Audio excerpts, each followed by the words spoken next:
guess to start it off, when you were, playing D1 football, what kind of conversations were you having around personal branding and NIL? What were those conversations that were going on between you and your players?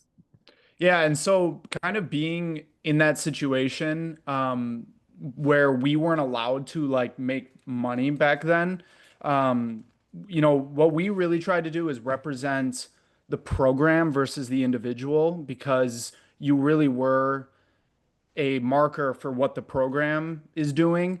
And there's no like monetary investment. It's really just getting people to buy into the program. And that comes with like donors and people coming to games.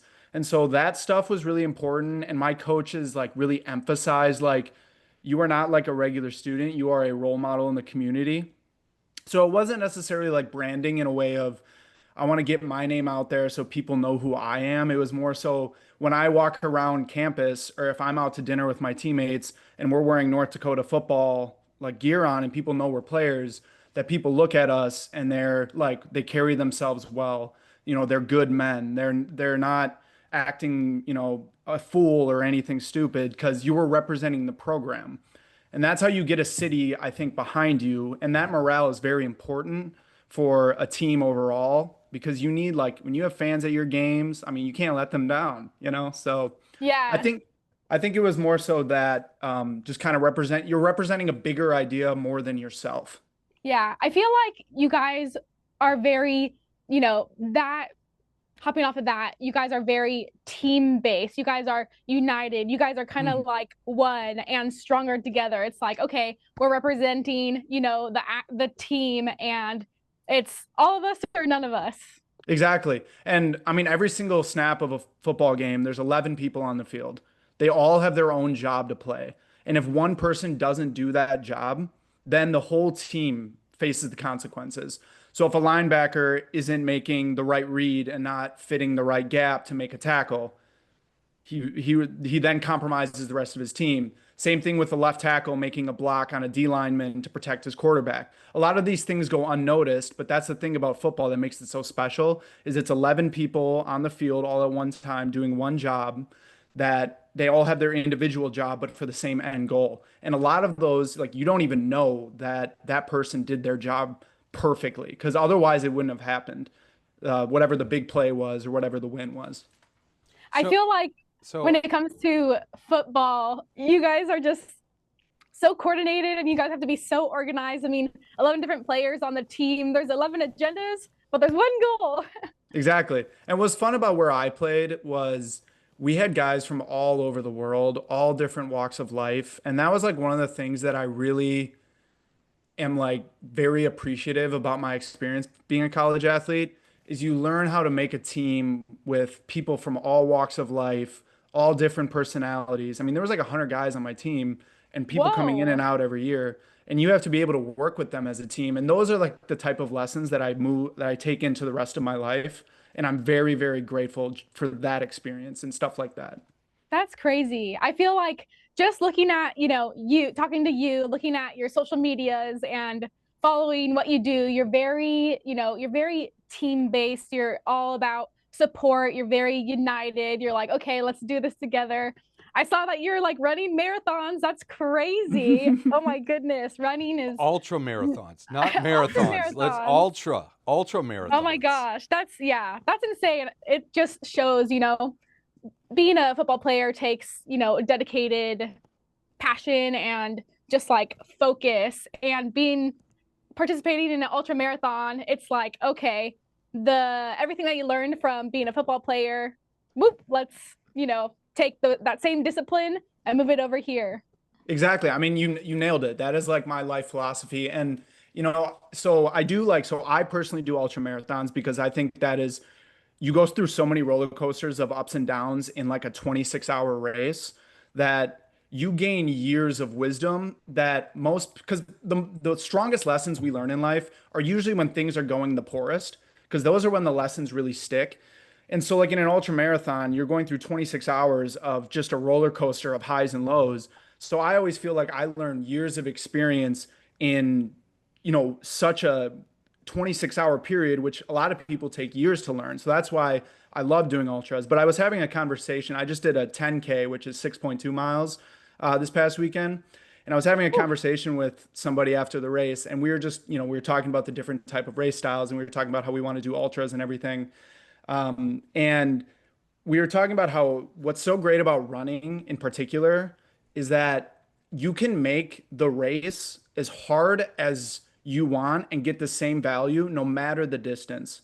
Like a 6 mile run can be just as hard as an ultra if you are willing to push that far and that hard in that race.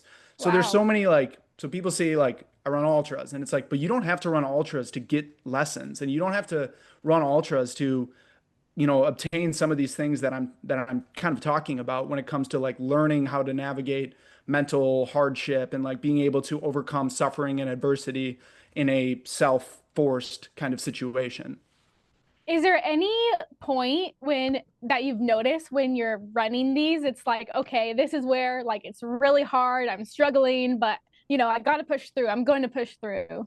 Yeah, I mean, I have so many like experiences and stories with some of the races that I've done that you truly like. So when you start the race, you have all this energy and you feel really good. And then you kind of your legs start hurting a little bit. And then your joints kind of start hurting a little bit. But none of this is going to like crush you.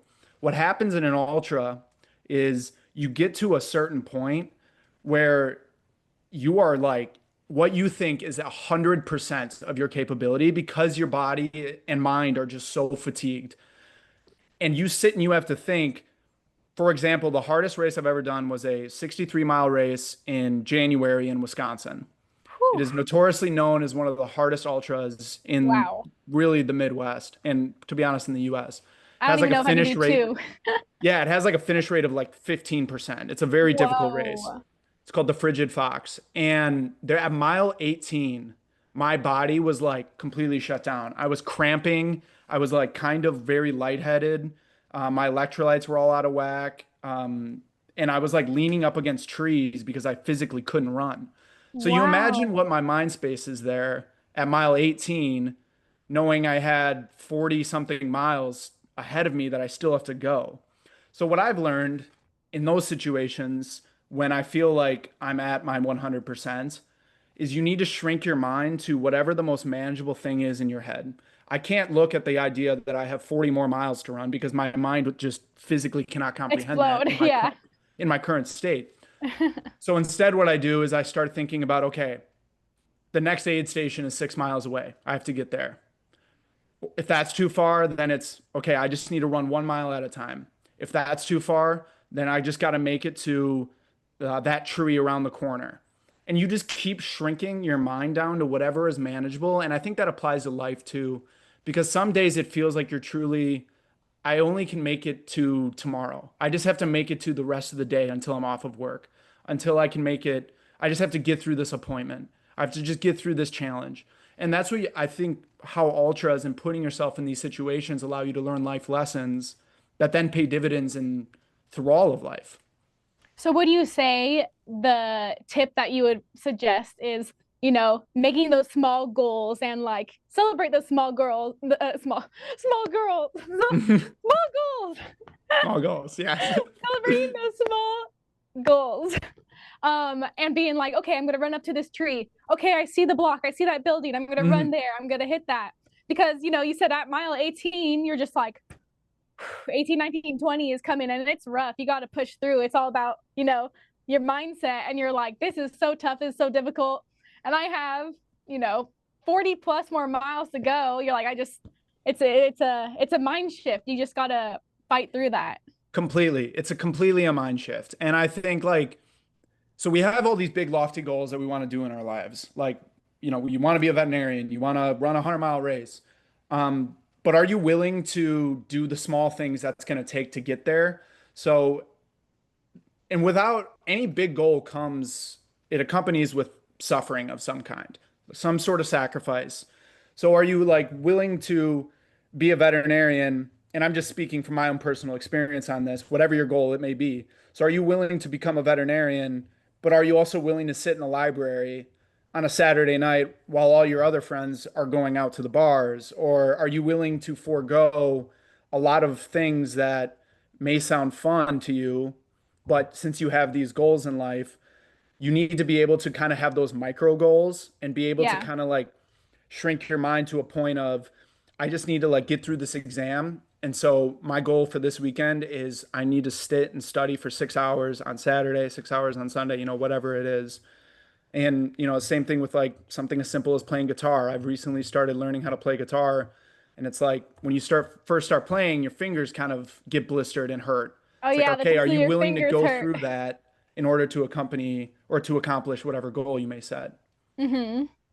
Did you find yourself like you're sharing you would, not go to the bars and sit in the library and study? Is that actually what you did? Like you were like, okay, I can't go out, I can't drink, I can't party. I have to stay focused, sit down, put hours in.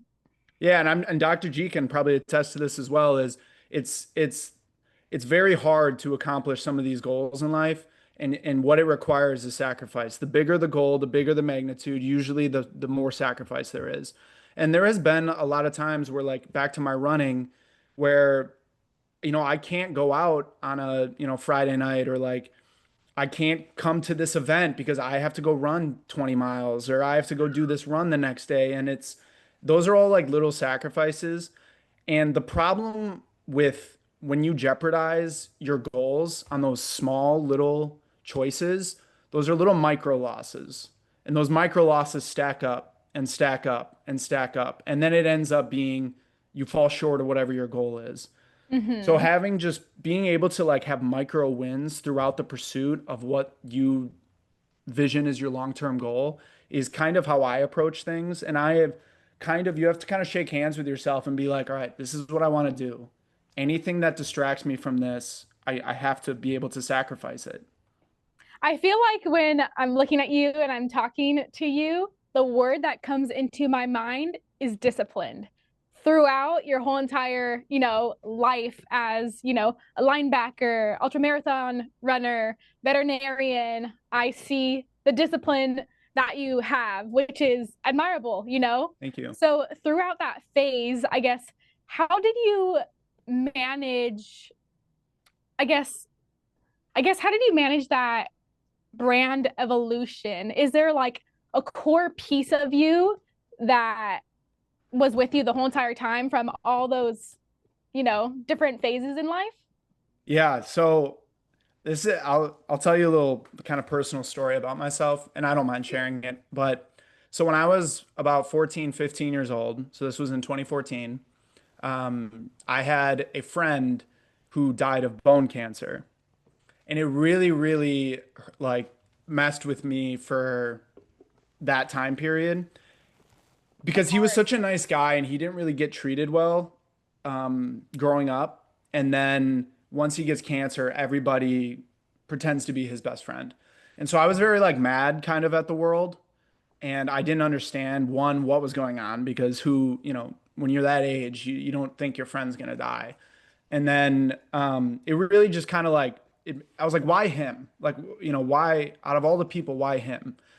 So I ended up calling my trainer, I worked with this trainer named Matt Gifford, who's like still to this day a big role model and a big, really good friend of mine. I called him about a month after he died, and I was like, I need some guidance here. And I was like in my car, and I went for a drive, and I was like, crying in my car, and I was like, I need some advice here.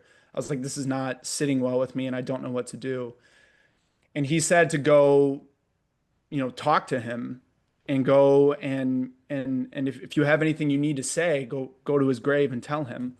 So I ended up writing him a letter, and I put it on his grave. And this is when I was like 15 years old.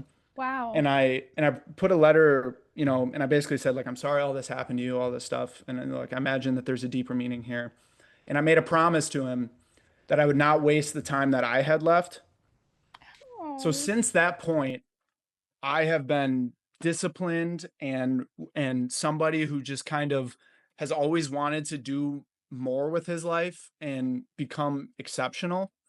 And I channeled it at that time into football. So then my goal became, I want to play Division I football. So then I would start waking up in the morning before school and working out by myself. I would start going to the place that I would train at like twice a day. I was just kind of so laser focused on this goal because I had this purpose in my mind of, and I need Greg, my friend who died, probably didn't care that I played college football, but it was a way for me to channel it. And it was like my promise to kind of make myself into somebody. And that whole time throughout high school, college football, vet school, I have now kind of rewired my brain, I feel like, to kind of have that mentality. Yeah. And so it kind of carries into everything I do, where I just have this immense amount of guilt if I'm not constantly pursuing what I believe is my best potential and having the courage to kind of put myself in situations to kind of do extraordinary things. Wow, that's crazy. First off, so sorry that that happened to your friend. It's so difficult, and sometimes it's like the nicest people. Why do the worst things happen Yeah. to the nicest people? And it's like, maybe the universe was calling him. He's like, okay, like, your time's done here. And Yeah. it's just crazy how that story literally fueled you for the rest of your life and Yeah. is affecting every little aspect that, you focus on, every little thing that you participate in. That's crazy. I saw your I was looking through your social medias and I saw that, you participated in with Movember, which I think is absolutely amazing. I just seeing that and hearing your story, I feel like you're a really big advocate for Mhm. mental health, Yeah. and I feel like that's extremely admirable. Thank you. I appreciate that. I'm glad that that like shows through because that is like my goal. And when I was in college, my last like 3 years of undergrad, I totally didn't have any social media. I deleted all my social media just because I didn't need to. And even Yeah. when I started vet school, I didn't have any either. And I started doing these ultras and for myself really, and I didn't share them really. I did my first two, which was a 50-mile race in Wisconsin here, and then a 50-mile race in Georgia. And I did both of those. And then my friends started like messaging me and like asking about it. And I would tell them all my thoughts and everything. And they were like, people need to hear this stuff. Like, you need to share this because this is like powerful and it's like inspirational. It And is it can also extremely. like, it can help people. And so then I like kind of was, like, I don't really know. I don't really want to go back on social media or anything. And then they convinced me, and so then I started like I got invited on the podcast, and that's when I started, sharing all this stuff and like going on YouTube and doing it for charities. And it's really for that because I think that in order to kind of overcome hardships in life, it requires you to put yourself through like hard things in life, in a controlled environment. So that way you learn how to navigate these mental things, these mental gymnastics your mind goes through. And so then that's kind of why I started sharing all this stuff because I'm hoping I can, if one person, to be honest with you, if one person sees what I post or share and it inspires them to go for a run or set a goal, then to me it's worth it. So Yeah, that's kind of why I absolutely. do that, I guess. Love that. Love that. And I guess from that, what advice would you give athletes who want to build a purpose-driven platform and not just a profitable one? Yeah. Authenticity. Be authentic. Do not try and be someone who you're not. Do not try and just speak on things that you think sound good because one, I feel like people can read through that and it won't resonate, but also you're then speaking from someone who you're not, and that is kind of jeopardizing your soul a little bit. So I think just being Yeah. as authentic as possible and as You know, simple as like being like whatever you don't talk also about like theory, talk about the things that you do. And like that carries more weight than me saying, okay, if I were to run a 100-mile race and I had never done one, then it's like, what weight do I carry? Like I'm speaking of things I haven't done before. So yeah. just, I think being authentic as possible is the best advice I would give. That is the word that is always thrown around at this office, being authentic to your brand and, showing you're the brand, showing the highs, showing the lows, showing the battles that you go through, showing the successes, big or small. Me Mhm. personally, I love celebrating small successes. Big, yes, small, everything, small wins are wins. Yeah, You know? exactly. Like, and we have all these like kind of negative emotions that we deal with in life, whether it's like, you're anxious, you're stressed, you don't feel enough, or, heartbreak, even like all these things that happen in your life, and being able to kind of wear it as a badge of honor and being able to use that energy for like something good is very, I think, appreciated in society, and it shows a different side of yourself.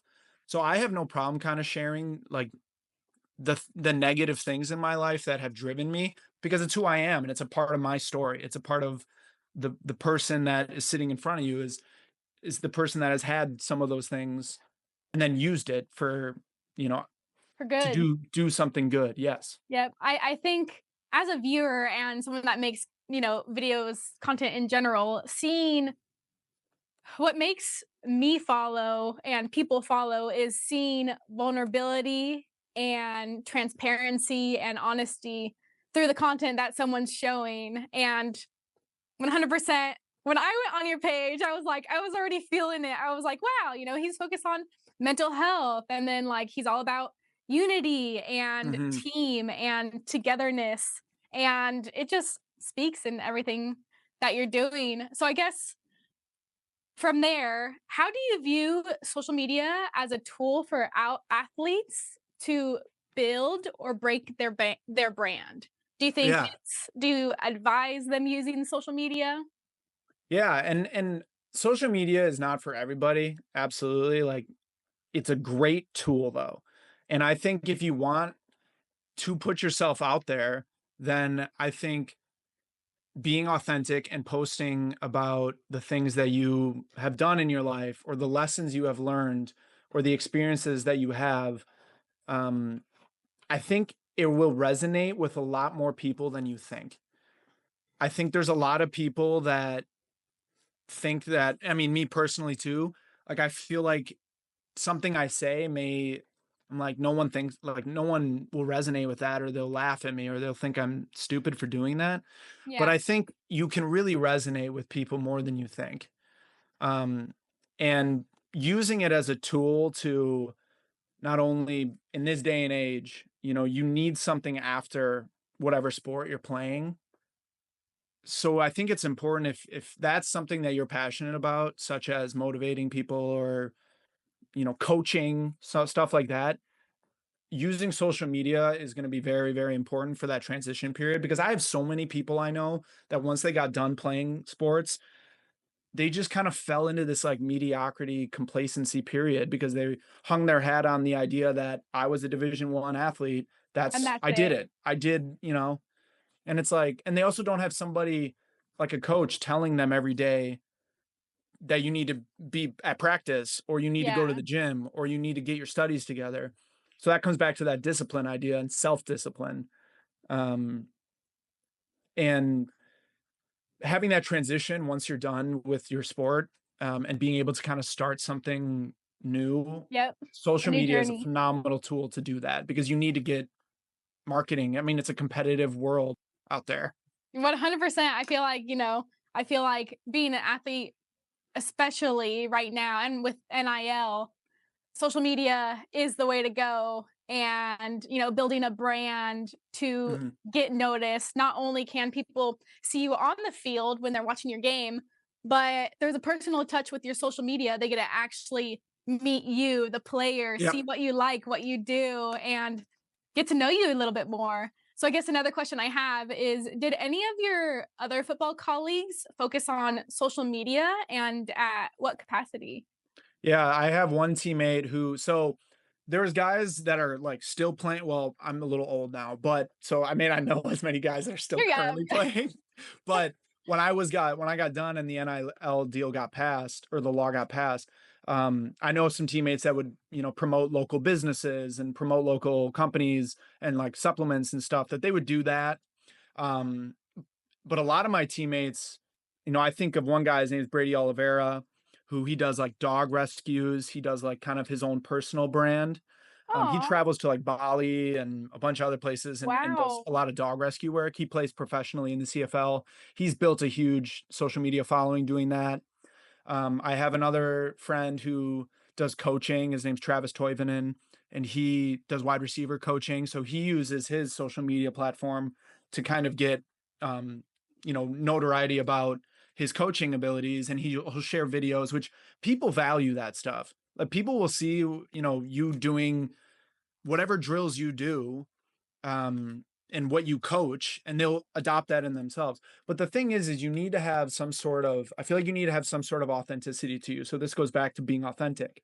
So if you don't know how to play wide receiver and you did not play wide receiver at a high level, no one's going to listen to you on how to play wide receiver.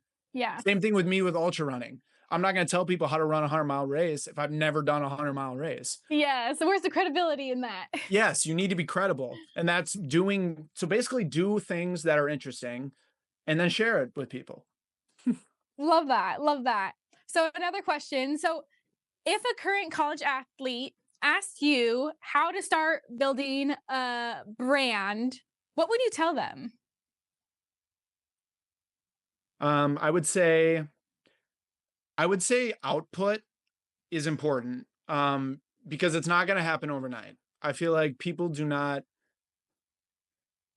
you will, it does not happen overnight. So you need to be willing to kind of play the long game in my head. It's an So investment. when I first started posting this stuff, I would get like only a few amount of people to watch a YouTube video I posted. But it grows over time. And I think also I've heard this guy named Alex Hermosi, who I look up to a lot, especially when it comes to this kind of stuff. He talks about if you have 13 views on a video, imagine that there's 13 people in a room listening to you. You won't care about the 13 views then, because you're like, there's 13 people sitting here listening to what I think. Like that means a lot. So that's why I kind of tie back to, if it impacts one person, it is worth it. It is absolutely worth it to share whatever you think, but do not expect that overnight things are going to happen really quickly. So just put yourself out there and kind of put yourself in the mindset of, if this makes a small difference in one person's life, then it's worth it. Yep. 100%. I completely agree with what you're saying. Whenever I talk, to anyone about social media, it's like some people, they're like, oh yeah, I just want to go viral. And I'm like, that is not the way to go. Virality will go up, it'll go down. It's the algorithm, and it's on 7 different platforms. It's like, you never, like, you shouldn't go viral just to go viral. It's an investment, your brand, you're making videos, you're putting out content, and some people may go viral, but for a majority of us, it'll take a long time. It takes a long time. You're building a solid foundation. Yeah. And exactly. So like one of my main goals in life is I would love the opportunity to, and I've kind of thought about this more recently, but I would love the opportunity to like go and do speaking or something like that. Like that would That'd be be, great. and just like basically tell my stories. But if you're like, I want to blow up in, virality overnight, it's like, how authentic are you actually being then? If you're just Exactly. trying to do what everyone else is doing that makes them get a lot of views. So Yeah. I would prefer that you want to put yourself out there and be willing to kind of shove a bunch of information out there, but you have to make sure that it's your authentic self. Yep. I totally agree 100%. G, that wraps up my questions. Did you have any questions for him? Oh, Dr. Jake, do I have questions? I always have questions. First off, Mazel Tov on the graduation from vet school. That is a milestone in itself. A lot of questions came up with what you were saying for me, because you and I both were D1 athletes in the days that NIL did not exist. And I truly think one of the biggest things that Rachel hit on was the idea and the concept that our brand was discipline. Our brand was not getting the program in trouble. talking to your Yeah. friends now who are still playing, has that changed at all?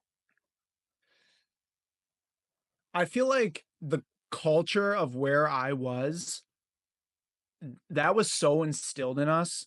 And I think that when you have a culture, it's that doesn't go away. So I think even with the law changing and it becoming that you can do that, I think still if you were to stem it down to everything, the main goal of at least the program I was at was to do not disrespect the program, and you are a role model in the community. Kids look up to you. You will be visiting schools and reading to kids, and you cannot do anything. I mean, granted, of course, we're imperfect as people and we mess up sometimes, but you can't do anything to really jeopardize how the program looks. So I don't think necessarily it's really changed. But again, I left after that became a thing. So I maybe in the locker room, it might be a little bit different. Yeah, I could see it being a problem in the locker room, especially in the revenue generating sports such as men's football, men's basketball.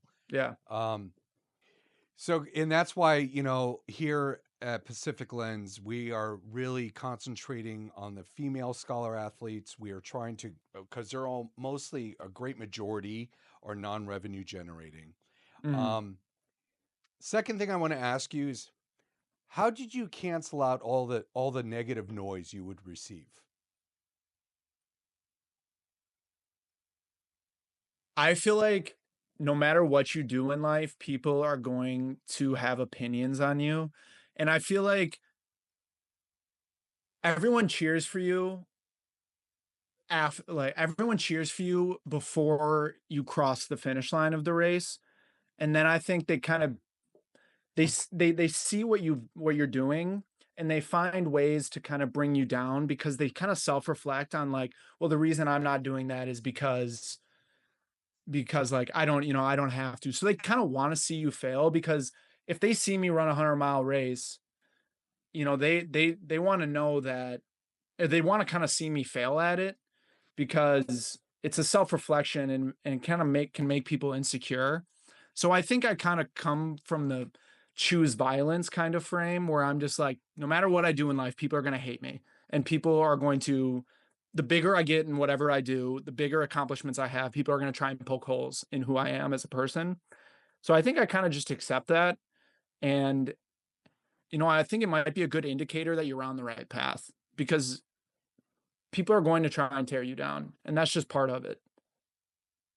Yeah, I mean, I could remember like the negative press you could receive in the local newspaper. I mean, right? That's how old I go back. That's as far as it would go. If social media existed when I was in school, holy cow, what could have happened to our swim team? Yeah. But um, you know, and another question I have is, you were stressing discipline, and obviously that made sense because you were training to be a D1 athlete in college and also preparing yourself for your next leg of the journey, which was getting into veterinary school.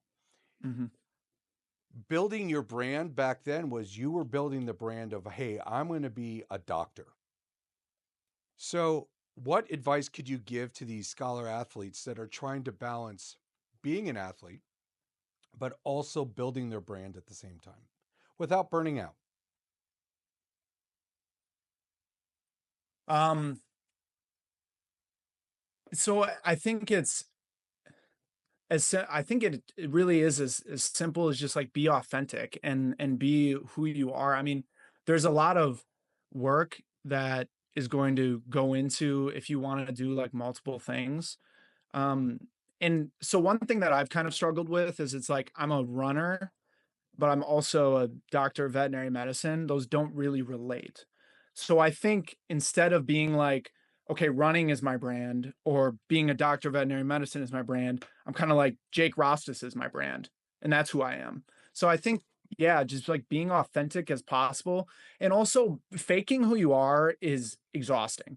So if you are authentic and you are truly just sharing your thoughts, like when I come onto this podcast, I don't pre-plan anything I'm going to say, or I don't have anything. You guys don't give me the questions ahead of time. Yeah. It's these are all things that I just believe. And so I'm just trying to speak my mind. And I think the further you stray from just being yourself is the more you're going to burn out and the more you're going to kind of jeopardize yourself because you got to fake it. And if you keep building your brand and you're faking it, you're going to get too far in where you cannot go back. 100%. I will hop in, and I totally agree with that. There's some creators that I know, and I've, had contact with, and their brand is all about, money and riches and cars and flashy, but on their day to day, they were none of that. And it's exhausting when you're trying to put up a face, It's like, how long will that last? Exactly. I mean, it can't last forever, and you're jeopardizing your soul if you're faking it. Yep. So, and now that you're Dr. Jake and not linebacker Jake, the way you built your brand, did you think you needed to change it much? Or do you think the way you had set it up, it was able to follow you without a lot of changes? Because the argument we're making is to these young high school scholar athletes that are looking at the D1 level is you want to build your brand. And as you say, and we stress, authentically, responsibly, because it can follow you past college. And it could still go with you until you're 50, 60, 70. Mm-hmm. Did you have to change much because of the way you set it up? I think I just naturally changed because my goals changed. And so I don't think I like consciously made the decision of, oh, instead of posting this, football stuff in this way or like sharing whatever, in a certain way to a certain audience. I think now I just am like, well, I'm just different now. I have different goals and I have different lessons I've learned. So I think I definitely have changed since then. Especially now being like, I'm an individual now instead of being part of a team. So I think a little more individualism as well as my goals have just simply changed. And I think trying to force yourself to give what you imagine a ultra runner or a doctor of veterinary medicine should be saying, I think is a fallacy. Don't think that's a poor move or a good move. So trying to cater to your audience, I wouldn't necessarily say is the best idea. I would rather just be who I am, and I think it'll resonate with more people than you think. So if NIL existed your freshman year, what would your brand have been compared to what your brand is now? I think back then I was a lot more focused on, I didn't have this depth of, I guess, wisdom as that I do now. And I think I attribute a lot of that to ultra running and also just kind of growing up and, having any sort of adversity in my life that I've had to kind of change.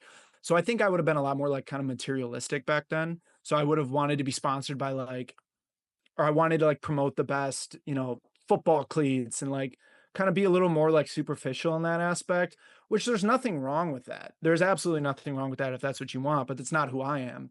So instead, I cater more towards mindset stuff. And like, I'm not going to do TikTok trends or anything like that. I'm not going to do, the running trends that are on social media. It's just not who I am.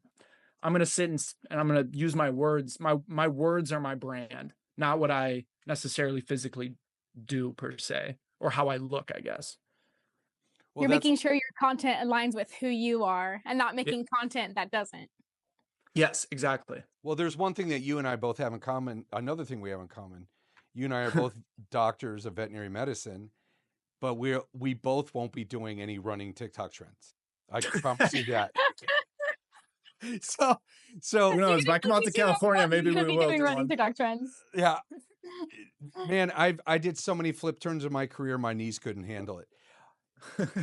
So let me ask you more of a business question at this point. If you were able to do a nonprofit and raise awareness versus, let's say, get Gatorade, Would that have changed between freshman year and where you are now, you think? Or do you think, or do you think that's just a maturity thing that happened over time? Because as you say, a lot of these young scholar athletes, they're going for the big time, right? Mm-hmm. And it's not going to happen. You brought up before going viral. Well, going viral is like hitting the lottery. There's no rhyme or reason to it. You just got lucky. Do you think, what would your advice be to these young scholar athletes that are still in high school looking to make their brand? Do you recommend they shoot for the stars, or do you recommend they build up to it, like you're saying, to build up their social media? Yeah, really good question. Dr. G, you always ask really good questions. So do you, Rachel, too, by the way. You guys ask good Thank questions. you. But I do want to, so to answer that question, I first want to answer your original question because it was a really good question. Would I basically prefer a Gatorade sponsorship or be able to sponsor a nonprofit? Back then, Gatorade. Now, a nonprofit, which is what I do all my running for. And I was actually just talking to somebody about this as well. I have been contacted by other like running companies and whatnot with potential sponsorships, but that's just not who I am in terms of like, I'm not going to, post about all this running fuel stuff and like want to get monetary value from it. What I do is as I raise awareness for things that I'm passionate about. So so Movember, the men's mental health. I did an African conservation charity as well as a nonprofit for Ewing sarcoma, which my family actually started. Oh, So wow. I would do that. To me is what my heart tells me to do, and it's again being authentic. That is my value, is making an impact that kind of way versus just representing Gatorade. So that is what I would say there. But to answer your question about going all in, I think going all in is a great idea. I mean, there is no limitations to what you can do as a person. And I think if you sit and think that, well, I'm never going to go viral or I'm never going to make an impact, I think that you are kind of already establishing the fact that that's not going to happen. So I basically subscribe to the idea of is I'd rather fall flat on my face trying than not know at all. And that takes courage. That takes a lot of courage to one, put yourself out there for the social media world to see, but also to just kind of face the risk of failing. Um, and you can evolve over time as long as you're authentic. So if you originally start promoting your brand and it's something maybe that you don't really feel strongly about later in life, you can always change, but you have to, that's what comes back to the authenticity, is if you start early and then you just are like, well, I don't really care about this idea anymore, then, and you still promote it, then, who are you? You're not yourself. Yeah, I think that is a very good point, because being authentic, and the one thing that these athletes have to understand, being authentic is making sure that your values line up with the core values of whatever organization is trying to sponsor you. Mm-hmm. It would be super exhausting for me to be sponsored by a running company because I have absolutely no interest in running, right? For example. But it would make total sense for me to sponsor up with Purina and helping service dogs, correct? Because Exactly. that's something near and dear to my heart. Last question I have for you is, if you were to give one very important piece of advice for these scholar athletes that are going to school, what would it be and why?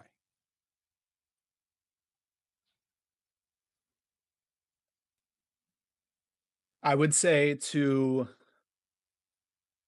sit and think, especially towards the end of your career, to sit and think very, very hardly about what you believe, who you are as a person, to the extent of I would write these things down. And I know on our other episode, I talked about the importance of writing things down, because I think when you just think in your head, everything's jumbled. But if you can actually articulate or actually write something down, then it makes sense. Then it's an actual thought. So like after a lot of my runs, I get very creative and I think about a lot of things on, I think, kind of a deep level. And I come home and the first thing I do is I go in my notes app and I write those thoughts down. So I have a whole Wow. notes to self thing in my phone of all just thoughts that I've had on runs or lessons learned or ideas for the future. So if I were a late, athlete, I would think very, very hardly about who I am, what I believe, what are my core values, and what are my non-negotiables. What do I want to do with my life? And I would write all these things down very, very plainly. And then I would think about what action steps do I take once my career is over of being an athlete that I can move on to the next thing. Because I mean, I just see that so many times with athletes, and like I'm speaking about a lot of like people I know personally that once they got done, they were just like, what else do I do? Um, and you can find yourself in a hole. It's hard to kind of find another avenue of what's next, especially if you thought you were going to play forever. If you thought you were going to play professionally, you can really find yourself in a hole. Um, so I would do that. And that way, you know who you are. And if you want to start building, whatever your goals are, whether it's sharing on social media or something you want to do in the quiet, where no one else can see, but something you want to accomplish with your life, um, make that very, very plain. So that way, when you are done, you're not sitting there in this dark hole of what do I do now? So, what do you think the Love that.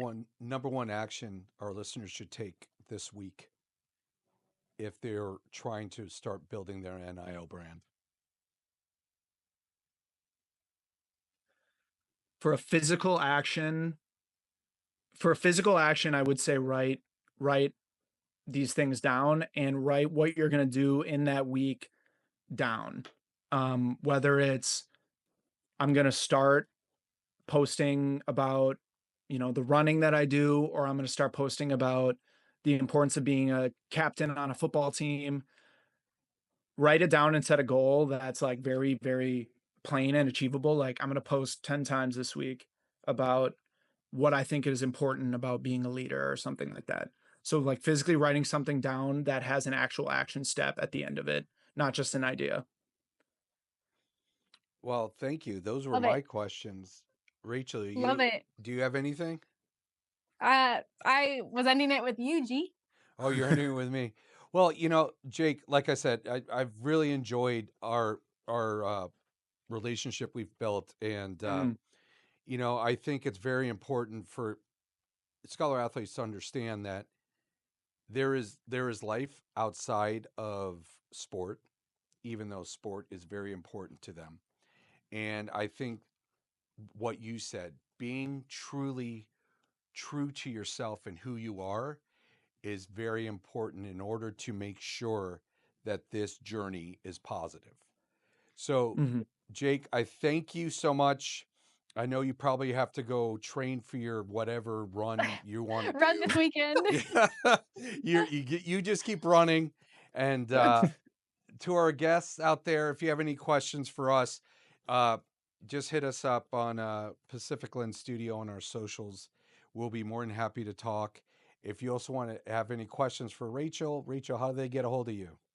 I'm the girl IQ on all socials. DM me. I'll be there. And then Jake, you're kind of in a purgatory right now. You're on your way down in the University of Georgia to start your internship. But if any of these athletes want to reach out to you, what's the best way for them to find you? Yeah, I'm most active on my Instagram, and I always have to look to remember what my handle is, but so that's why I just looked at my phone, but it's at Jake Rostas. I post a lot of my running stuff on there, and a lot of kind of just the things I do in life. Then I also have a YouTube called Ultravet Rostas that I just post. A lot of it is like race recap stuff and like kind of the lessons I learned and the stories from that, as well as I'll post like my runs and stuff on there. And if anybody wants to like message me, connect with me, or debate me on anything I said, uh, Nice. I'm more than open to responding to anybody, and so I'll happily share with anybody. Love that. And I think one of the key takeaways that I got from this is, how do you avoid burnout? Authenticity. Be authentic to yourself. And I think that's the key. I think that's the answer. Being authentic. Yeah. I couldn't agree more, honestly. Yeah. Well, thank you all for listening, and we'll catch you next time.